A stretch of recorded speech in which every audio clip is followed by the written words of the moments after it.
Salam alaikum wa rahmatullahi wa barakatuh. Bonjour à tous et merci beaucoup de nous rejoindre dans cette nouvelle vidéo. Aujourd'hui, on va terminer, Inch'Allah, le chapitre de l'histologie générale. Et le dernier cours, et le cinquième, c'est le tissu sanguin. C'est un cours très important que vous allez utiliser dans plusieurs notions pendant votre cursus médical. On y va. Donc voici le plan du cours. Le cours est divisé en 4 parties. On va faire une introduction sur le tissu sanguin, puis on va étudier les globules rouges, comment faire un processus pour faire une étude sur le sang ou sur les globules rouges, c'est ce qu'on appelle un frottis sanguin. Puis on va entamer la numération globulaire, c'est-à-dire le nombre des globules rouges dans le sang, etc. Et puis les propriétés des hématies, et puis les constitutions chimiques. Et pour la troisième partie, on va étudier les globules blancs ou ce qu'on appelle les leucocytes. On va faire donc la même chose, la numération globulaire des globules blancs. Et puis on va voir la formule leucocytaire, puis la structure et les rôles des leucocytes. Donc il y en a 5 leucocytes, les monocytes, les granulocytes eosinophiles, les granulocytes basophiles, les granulocytes neutrophiles et les lymphocytes. Et puis on terminera par les plaquettes sanguines ou ce qu'on appelle les thrombocytes.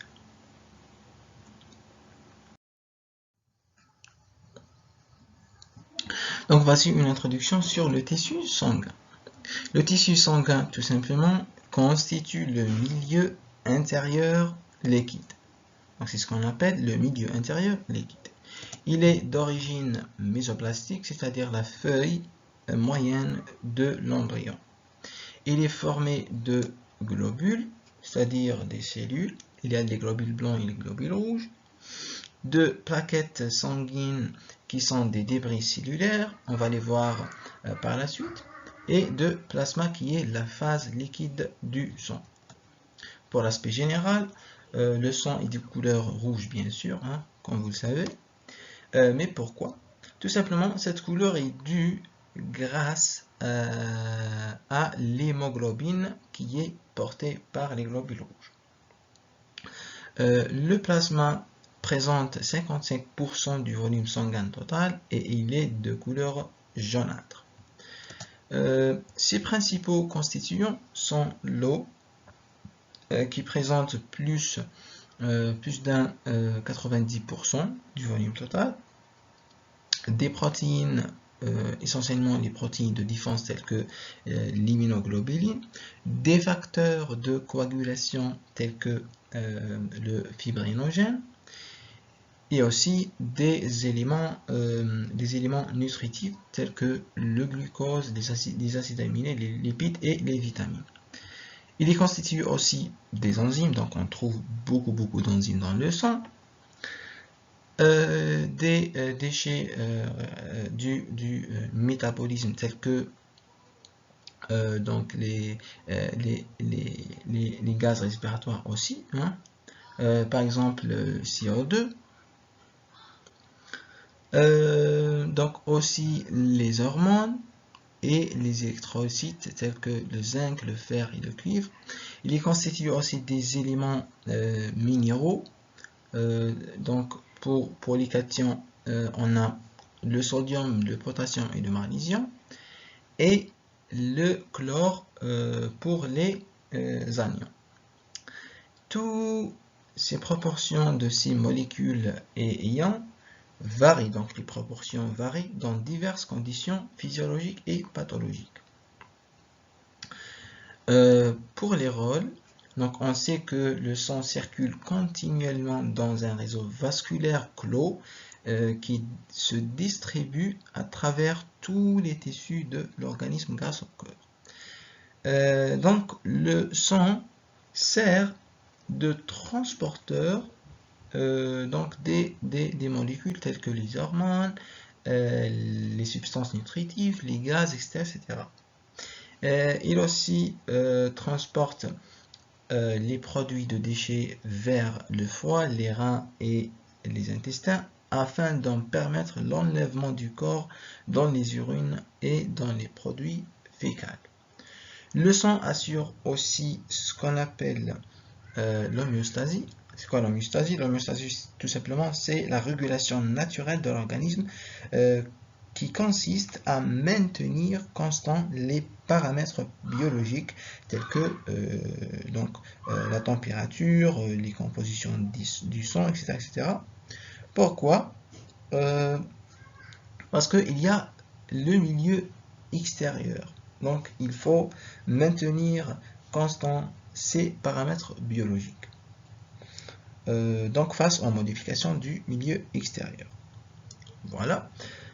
Il assure aussi la défense de l'organisme parce qu'il y a les leucocytes qui sont des globules blancs. Le tissu sanguin présente des caractéristiques. Donc, sa température est de 38 degrés Celsius. Son pH est légèrement basique et le tissu sanguin coagule spontanément à l'air libre.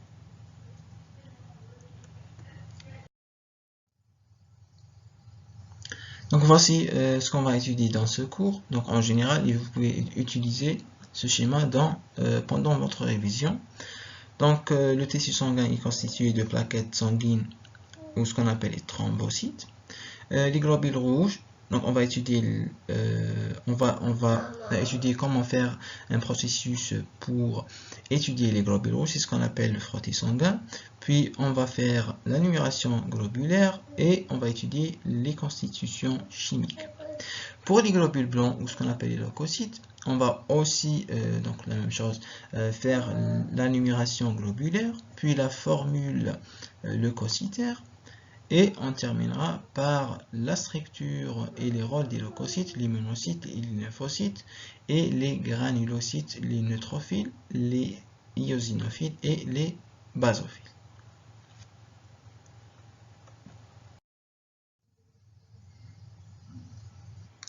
Alors, on commence par les globules rouges ou ce qu'on appelle les hématies. Donc, les globules rouges ou les hématies se forment au niveau de la moelle osseuse rouge hématogène, c'est-à-dire que la moelle osseuse responsable de la formation des globules rouges.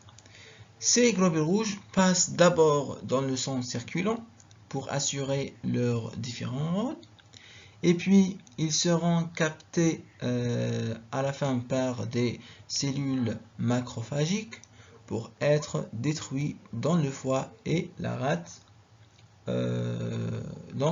C'est ce qu'on appelle la destruction des globules rouges. Et vous avez ici une remarque très importante, c'est que l'érythropoïèse et la destruction des hématies sont équilibrées. Donc il n'y a pas un déséquilibre entre la formation et la destruction des hématies. Et je vais vous mettre juste donc deux mots ici, hein, pour ne pas confondre entre ces deux mots. C'est l'érythropoïèse, c'est la formation des globules rouges, alors que l'hématopoïèse, c'est la formation des cellules sanguines. Donc il y a une différence entre l'érythropoïèse et l'hématopoïèse. D'accord?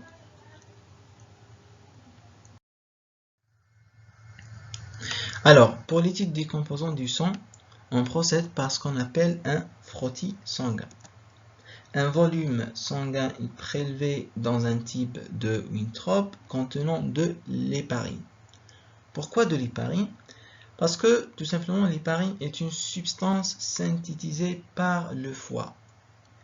Et c'est une substance qui inhibe la coagulation du sang. Donc tout simplement l'héparine c'est un anticoagulant. Et puis on procède par une centrifugation. Et après la centrifugation, on va voir deux constitutions. Le plasma et les cellules. Les cellules et donc les leucocytes et les hématies, on l'appelle aussi des éléments figurés de sang, c'est-à-dire les globules rouges, les globules blancs et les plaquettes sanguines. Ces éléments figurés de sang vont être sédimentés au fond du tube, constituant ce qu'on appelle le culot sanguin. Alors que le surnageant, qui est de liquide, qui est de couleur jaunâtre et qui est un liquide entre guillemets clair, il forme ce qu'on appelle le plasma. Et puis on prélève aussi pour faire ce processus, pour étudier les composants du sang, on prélève une goutte de sang et qu'on étale uniformément sur une lame verte de cette manière, donc de manière à obtenir une seule couche, comme vous voyez ici, une seule couche de cellules. Et le frottis doit subir par la suite une coloration pour révéler certaines cellules qui, sans la coloration, seraient transparentes, donc non visibles.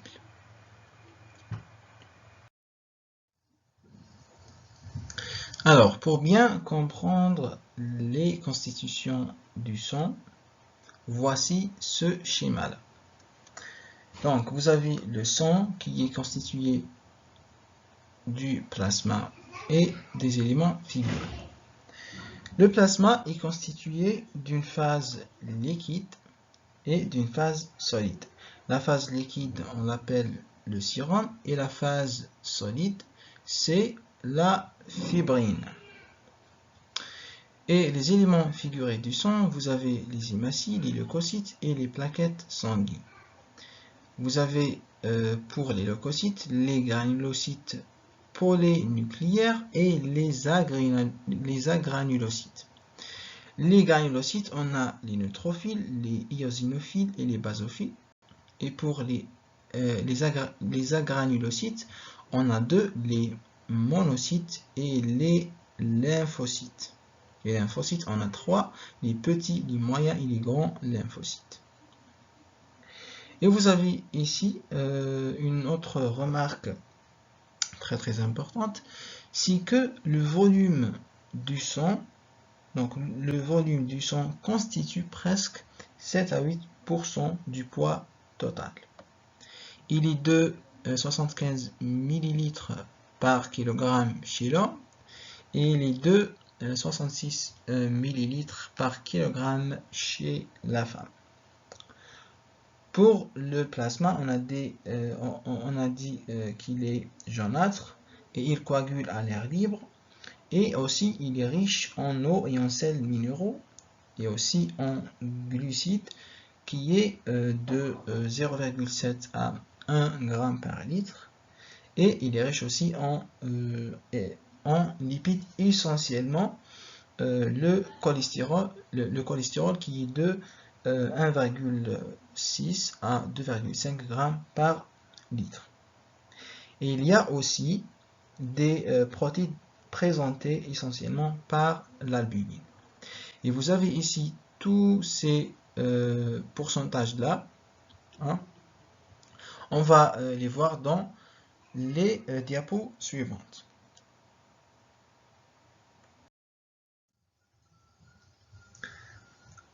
En microscopie optique, sur un frottis coloré par ce qu'on appelle MyGreenWorld, qui est une solution de bleu de méthylène, ou le Giesma, qui est un colorant très connu, les globules rouges apparaissent colorés en rose.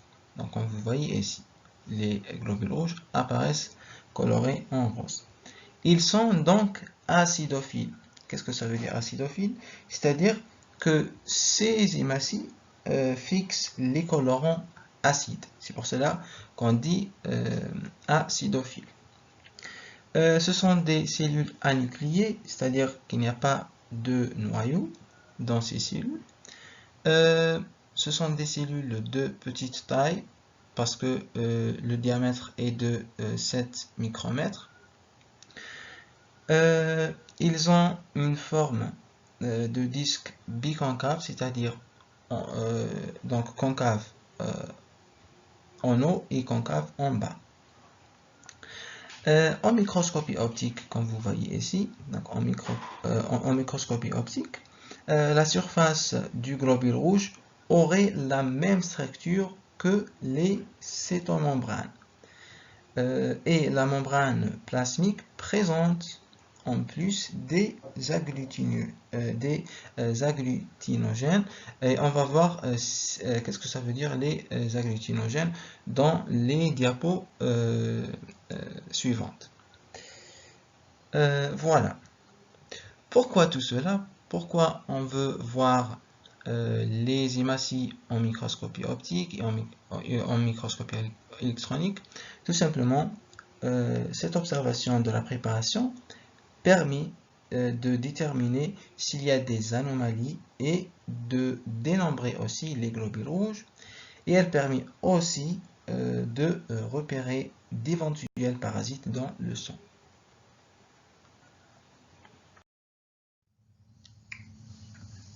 Alors, pour la numération globulaire, on a déjà fait le frottis sanguin et on a dit que le frottis sanguin permet d'évaluer le nombre des globules rouges dans une numération globulaire. Donc, la numération globulaire consiste à évaluer le nombre de globules rouges dans une unité de volume donnée de sang exprimé en millions par millimètre cube. Chez l'homme, le taux des hématies varie entre 4,5 millions à 5,4 millions d'hématies par millimètre cube de sang. Alors que chez la femme, le nombre d'hématies ou le taux des hématies varie entre 4,2 millions à 5 millions hématies par millimètre cube de sang. Et chez le nouveau-né, le taux des hématies représente presque 6 millions d'hématies par millimètre cube de sang. Pour les pathologies, donc toute diminution des valeurs normales des hématies, on l'appelle une anémie, et toute augmentation des valeurs normales des hématies, on l'appelle une polyglobulie. Et vous avez ici une remarque, c'est que la durée de vie de l'hématie est de 109 jours pour la femme et 120 jours pour l'homme.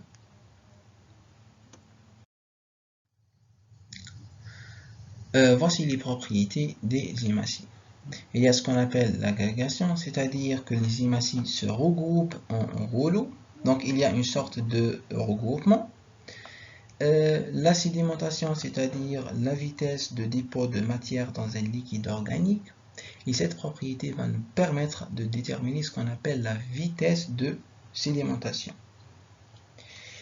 La mobilité et la déformation, c'est-à-dire que les hématies s'adaptent à la lumière des plus fins capillaires sanguins. L'agglutination, c'est-à-dire la détermination.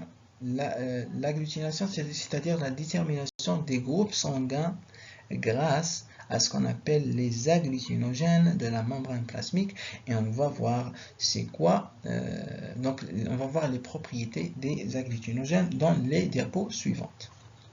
Pour les échanges osmotiques et dans un milieu isotonique où les globules rouges se trouvent dans un milieu où la concentration plasmatique est égale à 0,9%, les hématies sont normales.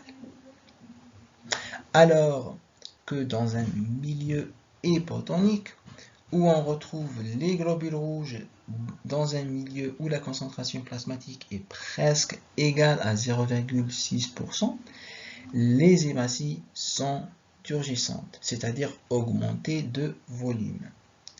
Dans un milieu hypertonique, où les globules rouges se retrouvent dans un milieu où la concentration plasmatique est supérieure à 0,9%, les hématies vont diminuer leur taille. Pour la résistance globulaire, c'est-à-dire que les globules rouges vont résister pour ne pas mourir dans le sang. Donc, il y a un risque d'hémolyse si la concentration plasmatique est inférieure à 0,6%.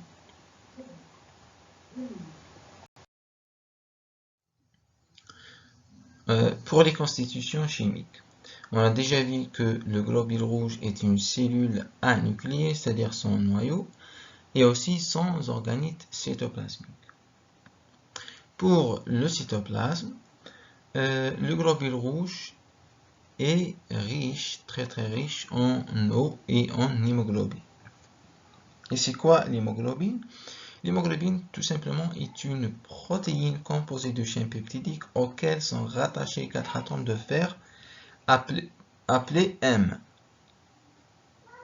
Et la propriété la plus importante ou la propriété essentielle de l'hémoglobine est de capter et de transporter l'oxygène et le CO2 ou ce qu'on appelle le dioxyde de carbone, c'est-à-dire le CO2.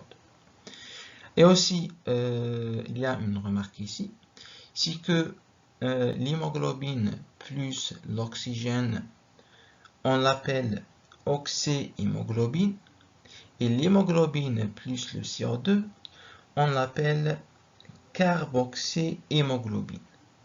D'accord? Et puis, la membrane plasmique. Pour la membrane plasmique, elle présente des enzymes de surface. Et donc, le plus important, c'est qu'elle présente ce qu'on appelle les agglutinogènes. Donc, il y a les agglutinogènes A et les agglutinogènes B. Ils sont héréditaires et indépendants. D'accord? Et ces agglutinogènes sont responsables de l'agglutination des hématies. En d'autres termes, l'absence des organites et la membrane plasmique qui est riche en agglutinogènes va nous permettre de déterminer, donc va nous permettre la détermination des groupes sanguins et du RH. C'est ça ce qu'on appelle les groupes sanguins. Donc, il existe 4 groupes sanguins. Il y a A, le groupe sanguin 1, le groupe sanguin B et le groupe sanguin AB. C'est ce qu'on appelle un receveur universel, c'est-à-dire qu'ils reçoivent le sang de tous les groupes sanguins. Alors que le groupe sanguin O, on l'appelle un donneur universel, c'est-à-dire qu'il donne du sang à tous les groupes sanguins. D'accord? Il existe aussi l'antigène D, et les sujets porteurs de cet antigène sont dits RH+, et ils constituent 80% de la population mondiale. Quant aux sujets qui ne présentent pas cet antigène, ils sont dits RH-, et on compte 20% dans la population mondiale.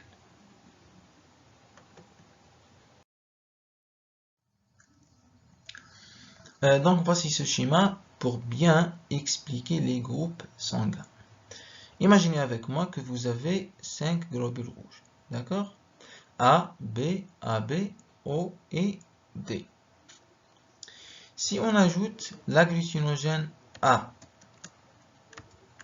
à ce globule rouge, on aura le groupe sanguin A. Si on ajoute à ce globule rouge l'agglutinogène B, on aura le groupe sanguin B. Si on ajoute à ce globule rouge l'agglutinogène A et l'agglutinogène B, on aura le groupe sanguin AB qui est un receveur universel. D'accord? Si on n'ajoute rien, on aura le groupe sanguin O. Maintenant, on va ajouter un autre constituant qui est l'antigène D. Donc, si on ajoute l'antigène D à ce globule rouge, comme vous voyez ici, on aura ce qu'on appelle le groupe sanguin A+. Si on n'ajoute pas l'antigène D, on aura le groupe sanguin A-. Donc la même chose pour ce globule rouge là. Si on ajoute l'antigène D, on aura le groupe sanguin B+. Si on n'ajoute rien, donc c'est-à-dire si on n'ajoute pas l'antigène D, on aura le groupe sanguin B-. La même chose ici. Si on ajoute l'antigène D, on aura le groupe sanguin AB+. Si on n'ajoute pas l'antigène D, on aura le groupe sanguin AB-. La même chose pour le groupe sanguin O. Si on ajoute l'antigène D, on aura le groupe sanguin O+. Si on n'ajoute pas l'antigène D, on aura le groupe sanguin O-. D'accord? C'est très facile. Alors maintenant pour les globules blancs ou ce qu'on appelle les leucocytes.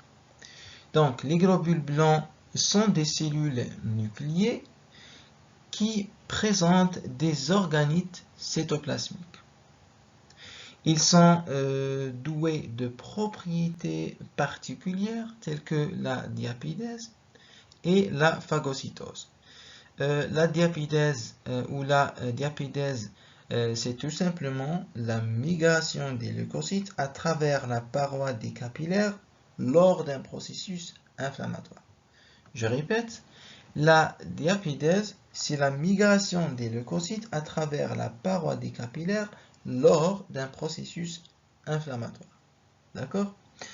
Il assure aussi un rôle de défense de l'organisme. C'est ce qu'on appelle une réaction immunitaire. D'accord? Et les leucocytes sont représentés par les granulocytes. Donc vous avez ici les granulocytes neutrophiles, puis les granulocytes eosinophiles, puis les granulocytes basophiles.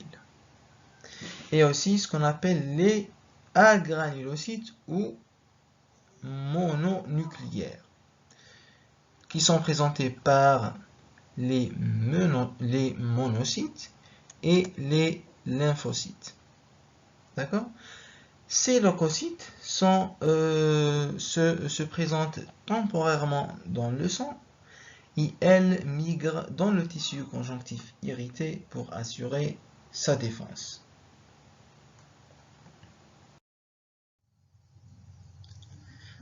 Pour la numération globulaire, il existe deux types de numération globulaire.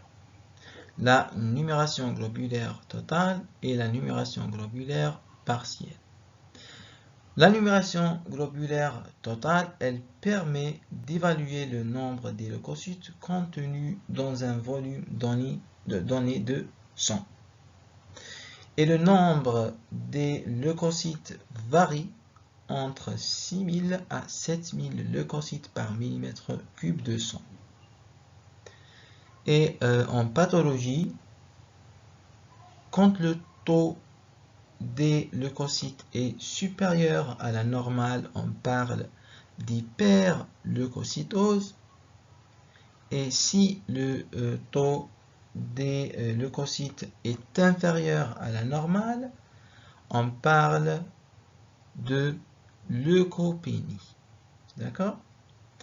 Pour la numération globulaire partielle, elle permet de déterminer la quantité de granulocytes eosinophiles, par exemple, ou la quantité de granulocytes neutrophiles, ou la quantité de granulocytes basophiles, etc., etc.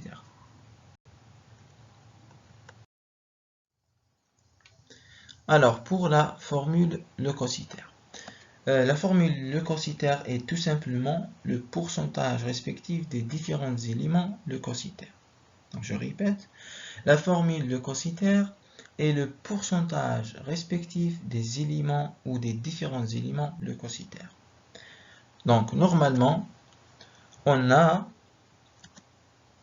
67% de granulocytes neutrophiles et 23% des ou de lymphocytes. Et on a 7% des monocytes et de 1 à 2% de granulocytes eosinophiles et de 0,5% à 1% des granulocytes basophiles. Donc c'est ça ce qu'on appelle la formule leucocytaire.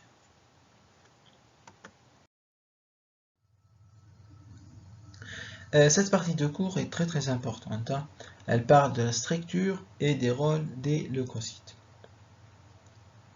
Donc pour les granulocytes neutrophiles, ils mesurent environ 12 micromètres de diamètre. Et pour le noyau, chez les jeunes granulocytes neutrophiles, le noyau porte 3 lobes, alors que chez les cellules âgées, on observe 5 lobes. Ce sont des cellules mobiles douées de diapidèse. Et on a déjà parlé de la diapidèse et on a dit que la diapidèse est la migration des leucocytes à travers la paroi des capillaires lors d'un processus inflammatoire. Le cytoplasme des granulocytes neutrophiles est faiblement acidophile et il est riche en granulation neutrophile qui contiennent des enzymes hydrolytiques spécifiques qui détruisent certains champignons. Et ces enzymes sont l'équivalent de lysosome. Ces cellules aussi possèdent une capacité phagocytaire similaire à celle des macrophages.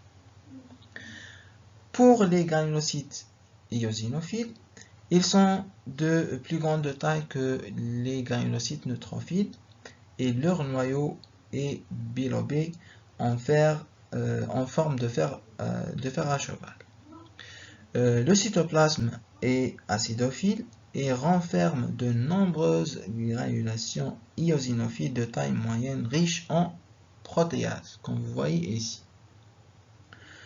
Le rôle de ces granulocytes eosinophiles est peu connu, mais on disait qu'il consiste de lutter contre les larves parasitaires et la destruction des complexes anticorps antigènes. Pour les granulocytes basophiles, ils sont les moins nombreux et leur taille est plus petite que les granulocytes neutrophiles. Il est environ de 8 à 10 micromètres de diamètre et leur noyau est volumineux et bilobé en fer à cheval, donc 2 lobes. Comme vous voyez ici, on observe 2 lobes ovalaires. Et les lobes du noyau sont reliés par de très fins filaments de chromatine, comme vous voyez ici. Les granulocytes ou les granulations, donc les granulations cytoplasmiques basophiles sont grosses et masquent le noyau. C'est pour cela que vous ne voyez pas ici le noyau clairement.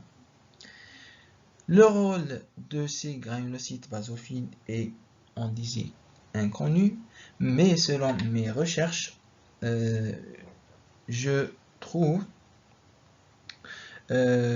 qu'ils synthétisent l'histamine et l'héparine. Pour les monocytes, ce sont des macrophages du sang, donc ce sont les macrophages du sang, et leur diamètre est très variable, il est de 15 à 25 micromètres de diamètre. Le noyau des jeunes monocytes est arrondi, alors que le noyau des monocytes adultes est excentrique et réniforme, comme vous voyez ici. C'est-à-dire, le noyau a la forme du rein.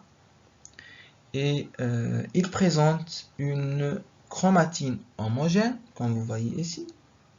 Et le cytoplasme présente de nombreux lysosomes. Les monocytes migrent généralement du sang vers le tissu conjonctif irrité où ils se différencient en macrophages.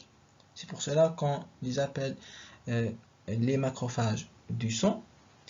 Et au sein du cellule conjonctif irrité, ils assurent la défense contre les parasites intracellulaires et éliminent les cellules âgées par phagocytose, et il assure aussi ce qu'on appelle l'immunophagocytose.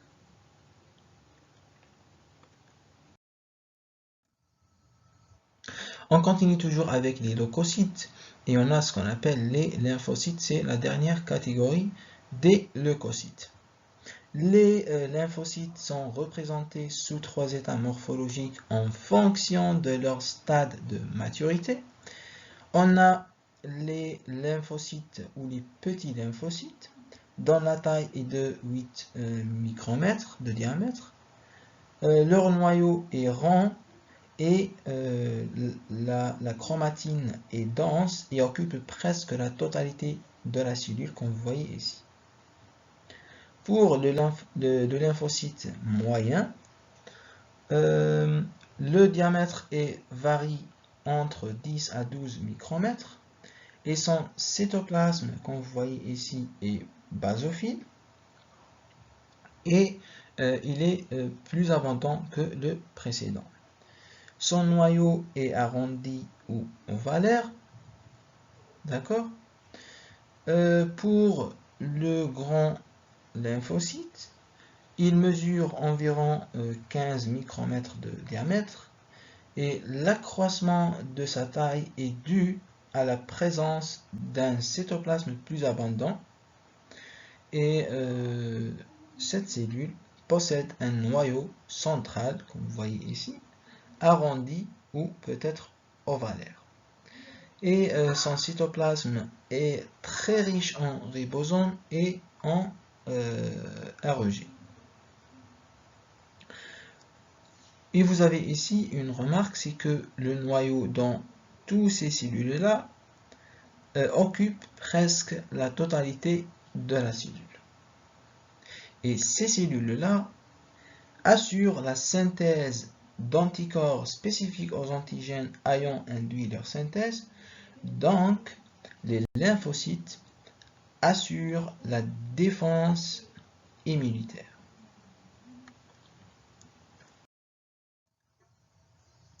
Donc, vous avez ici une autre remarque aussi très importante, c'est que la plupart des lymphocytes sont formés soit au niveau de la moelle osseuse, mais ils peuvent aussi être élaborés au niveau du système lymphatique qui abrite les ganglions lymphatiques, le thymus et la rate.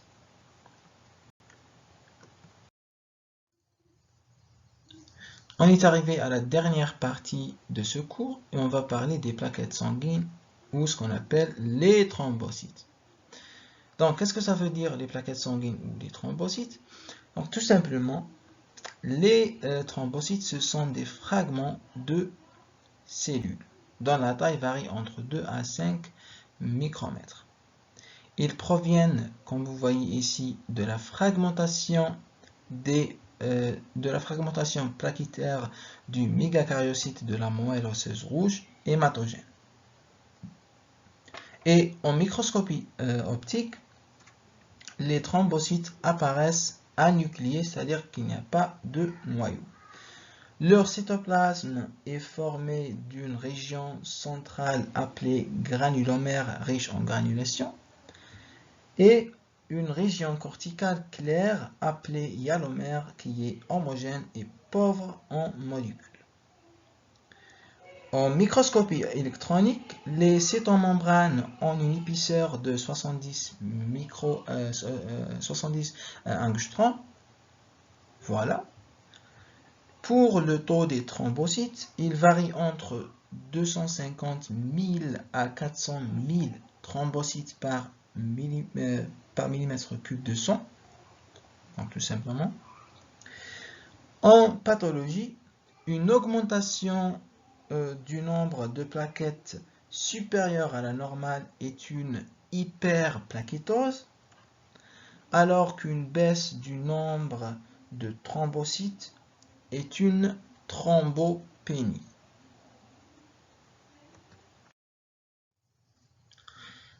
Alors, c'est quoi le rôle des plaquettes sanguines ou des thrombocytes?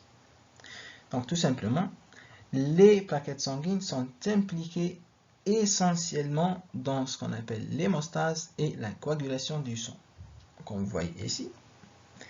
Et lors d'une brèche vasculaire, il y a fabrication d'un caillot sanguin pour stopper le saignement.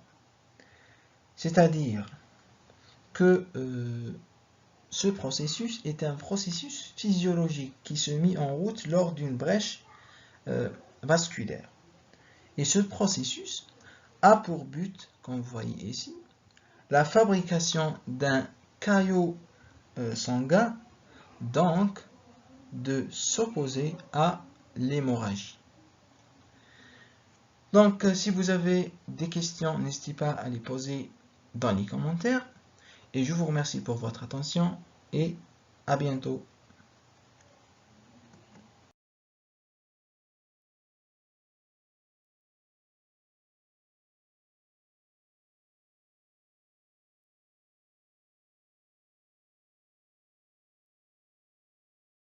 On est arrivé à la fin de cette vidéo. Merci pour votre attention. On espère que ce tuto vous a plu. Si c'est le cas, n'hésitez pas de s'abonner. Et bien sûr de partager cette vidéo avec vos amis, afin que l'on puisse continuer à développer cette chaîne. Vous trouvez aussi le cours au format PDF dans la description de la vidéo. Merci et à bientôt. Salam!